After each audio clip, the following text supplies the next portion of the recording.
You have probably heard of PCOS, or maybe your doctor mentioned it during a test or scan. But what exactly does PCOS mean, and how does it affect your chances of getting pregnant? Hi, my name is Jade. I'm a health educator that is passionate about helping you live in good health. Please continue watching and don't forget to subscribe. In today's video, I am going to be teaching about PCOS in the simplest way possible. What's really happening inside your body? How is this thing affecting your hormones and your fertility? And what can you do to improve it? What is PCOS? PCOS means polycystic ovarian syndrome. Poly means many and cystic means immature follicles, many immature follicles. The word polycystic might sound scary, but they are not actually cysts. It just means that there are many immature follicles around your ovary. Normally, every cycle, one egg is supposed to mature and be released, that is ovulation. But in a case of PCOS, you have many eggs that don't get mature. They just remain and they form a string of pearls around your ovary. Not all PCOS is the same. This is something that most women never get to hear. There are 4 types of PCOS. The number 1 is the insulin resistant PCOS, and this is the most common PCOS. This is when your body is not responding to insulin. Number 2 is the inflammatory PCOS. This is caused by chronic inflammation in the body. Number 3 is the post-pill PCOS. This happens temporarily after stopping birth control pill. Number 4 is the adrenal PCOS. This is often linked to stress and to excess adrenal hormone. So understanding the type of PCOS that you have will help to decide what type of treatment that will be used. Every month, 2 hormones controls your cycle, and that is the FSH, which is the follicle stimulating hormone, and the LH, which is the luteinizing hormone. They control your cycle. The FSH is the one that makes your egg to grow and mature, while the LH is the one for ovulation. So at the point in your cycle, your brain releases FSH. When FSH is released, the follicles start to grow, and then 1 or 2 gets to mature. And when it gets to maturity, your brain now releases LH, which is the luteinizing hormone, which now tells the mature egg to be released, and that is ovulation. This is for a healthy woman. But in a person that has PCOS, this balance is disturbed. For someone that has PCOS, the LH tends to be higher, meaning the hormone that says that it is time for your egg to be released is higher. If the hormone is higher, where is the egg to be released? Meaning there will be no mature egg to be released. So if you have PCOS, it is advisable that you go for LH and FSH test. So what your doctor is going to look at is the ratio of LH to the ratio of FSH. In a normal healthy woman, the LH and the FSH is supposed to be about the same, or the FSH is supposed to be slightly higher than the LH. But for someone with PCOS, the LH will be higher than the FSH. Other hormones that your doctor will check is also progesterone. Progesterone will be checked on the day 21 of your cycle, that is 7 days after ovulation. And if it is low, it could mean that you did not ovulate that month. Another hormone that your doctor will also look at is the AMH, which is the anti-Mullerian hormone. Women with PCOS, the AMH tends to be very high because AMH just check the number of eggs you have left.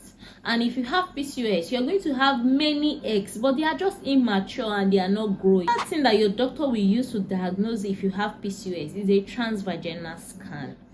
And in that scan, they are going to look at the shape of your ovaries and the shape of the eggs. So if there are plenty immature follicles surrounding your ovary, as in a string of pearl, it could also mean that you have PCOS. Now, let's talk about the role of insulin in PCOS and fertility, because this is one of the biggest keys that most women overlook. Insulin is a hormone that helps to move sugar from your blood into the cells for energy. When your body becomes insulin resistant, the cells don't function properly. This now causes the pancreas to produce more insulin to compensate. So when more insulin is produced, it causes your ovaries to produce more male hormones like testosterone. And when there is increase in the production of testosterone, it can lead to acne, facial hair, and also weight gain, especially around your belly. And this can also stop ovulation. And that is why improving insulin sensitivity through diet, healthy weight gain, exercise is one of the key ways for you to be able to achieve fertility when you have PCOS. Now let's talk about the treatment and management options. Let's talk about the lifestyle and natural approach. The first way that you can actually treat PCOS and achieve fertility is for you to watch the things you eat. Diet. It is very important. If you have PCOS, there are some food you should eat and there are food you shouldn't eat. Food that contains high sugar level should be avoided. I have done a video on food that you can eat to help with fertility. If you have not seen that video, you should go and see it. You should focus on those food and try to reduce any food that have sugar. Another thing you should do is exercise. You should learn to exercise. Do not do strenuous exercise, but light exercises that improve blood flow to your reproductive system will be very helpful. Another thing you want to do is to maintain a healthy lifestyle and sleep management. Yes, you need sleep. You need adequate rest.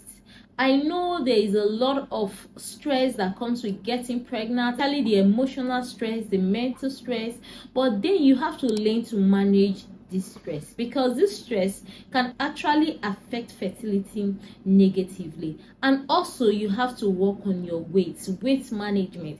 If you are too slim or if you're too fat, it can affect your fertility also. Now let's talk about the medical treatment. If you are having insulin resistant PCOS, your doctor is going to give you metformin. Your doctor can also recommend Clomid or letrozole if you are not ovulating. And if your prolactin level is high, your doctor might also recommend you treating prolactin first, which they can use carbagoline or bromocriptine to treat the prolactin to help you ovulate naturally. Or if you have done all this for a long time and you're still not achieving pregnancy, your doctor might recommend IUI or IVF. There are also supplements and other supportive care that you can do, and supplements you can use is myo-inositol. Myo-inositol can also help with insulin resistance and also help to improve ovulation naturally. You can also use omega-3, which helps to balance hormone. You can also use CoQ10. CoQ10 helps to improve your egg quality. But before starting any medication or any supplement, make sure you discuss with your doctor. Remember, if you have been diagnosed with PCOS, it doesn't mean that you can't get pregnant. Some women with PCOS get pregnant naturally without even trying. But if you have been trying for 6 months and it's not happening, then it's time to see your doctor. Just means that you need to do some extra. You need to support your body a little. Tell me your biggest challenge about having PCOS in the comment section, or if you have any questions, leave them in the comment section and my next video might just be about it. If you have found this video very helpful and if you have watched it this time, it is a sign that you should subscribe to my channel. And thank you so much for watching. I'll see you in my next video. Bye.